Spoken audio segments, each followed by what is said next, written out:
What is a disorder? A disorder involves debilitation, either physically or mentally, that hinders someone's everyday activities, which, for example, schizophrenia causes people to hear or see things that aren't actually there and causes them to question themselves and really have just really big problems.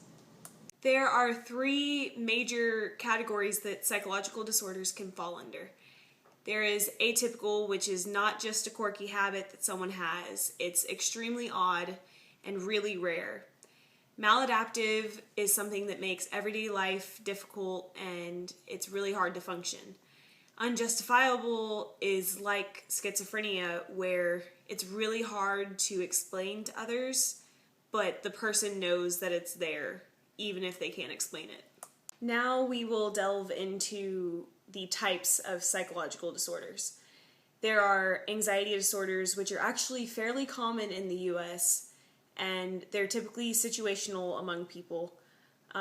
There is general anxiety, which is anxiety that occurs more often than not, so like 5 days out of 7 days of a week for at least 6 months, and it's really difficult to control.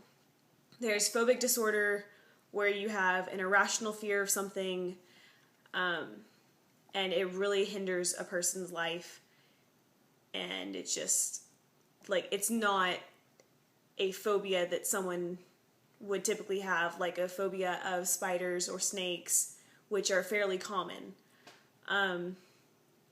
There's post-traumatic stress disorder, where someone re-experiences a really traumatic event in their life.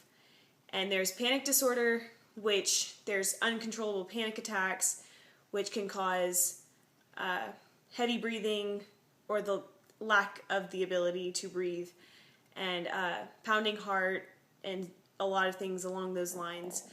There is obsessive compulsive disorder, where extreme stress over a situation can cause a person to run to their house and check the stove 5 million times a day because they're so scared that the house is going to burn. Or someone who is not good with the idea of germs, so they scrub their hands until they bleed every day, 10 times.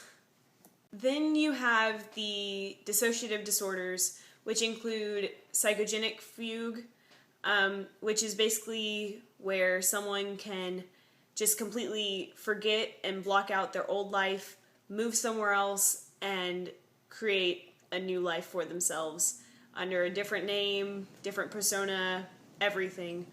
Then there's psychogenic amnesia, where there's sudden memory loss, and it can either be from hours to years that it lasts, but it's typically induced by a psychological problem, not a physical problem.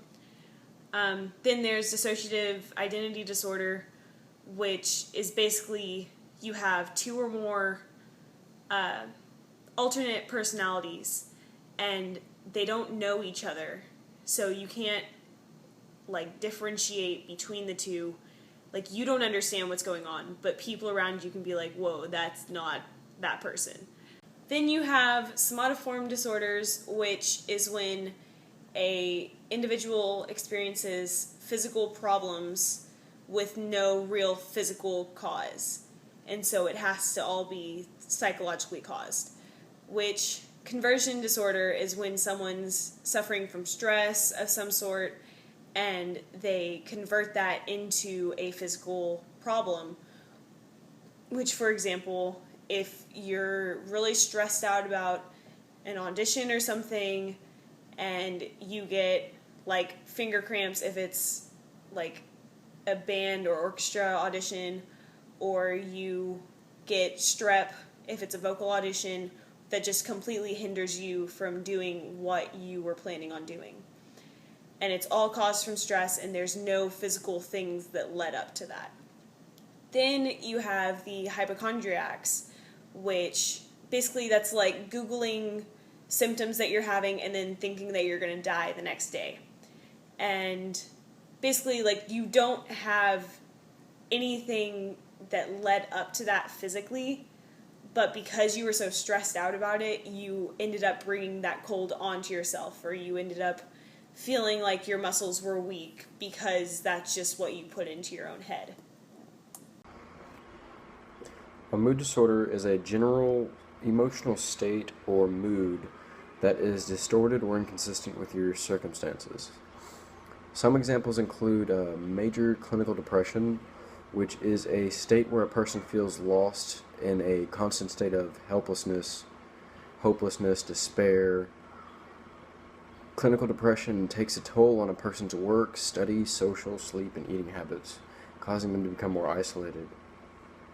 Another example of a mood disorder is manic depression, also known as bipolar disorder, which is the outdated term. It is the condition where someone alternates constantly from the extreme highs to lows, one day being extremely happy and over-energetic, and the next severely depressed. Mood disorders are often treated, and in most cases successfully, with medication and psychotherapy. Continuing on, another type of psych disorder is schizophrenia, which is a long-term mental disorder that involves the breakdown in the relationship between thought, emotion, and behavior, leading to faulty perception of reality, such as fantasies and delusions. Some types of schizophrenia are paranoid schizophrenia, disorganized schizophrenia, and catatonic schizophrenia. Paranoid schizophrenia is the most common, which is where you begin to see and experience things that aren't actually there. Disorganized leads to extreme difficulty in talking and doing several other actions, such as daily activities, and catatonic is where you have unpredictable, uncontrollable movements. Next we have personality disorder, which is a deeply ingrained and maladaptive pattern of behavior, which is typically manifest by the time one reaches adolescence, and it causes long-term difficulties in personal relationships or in the functioning of your everyday life in society. Some types include borderline personality disorder, which characterized by most specialists as a condition that causes unstable moods, behaviors, and relationships. And another more popular one is antisocial personality disorder, which is a disorder where one shows complete disregard for other people. Here we have some statistical data related to psychological disorders. Roughly 2 million people in the U.S. are what is known as inpatients in psychiatric units, this meaning that they are receiving around-the-clock care, treatment, and supervision for their mental illness. Over 400 million people worldwide are in need of psychological treatment and aren't getting it due to some insinuating circumstance. Over 2.4 million people in the U.S. are residents in what is known as group homes. Group homes are a house in which the people occupying it have most of the time little to no relationship with each other and are receiving treatment and care and supervision. Roughly 15% of Americans utilize services for treatment of psychological disorders. Psychological disorders are diagnosed by what is known as the Diagnostic and Statistical Manual of Psychiatric Disorders, or DSM for short. This manual contains standards for classification of mental disorders, diagnostic criteria for every psychiatric disorder known to man, and it contains a detailed description of diagnostic criteria.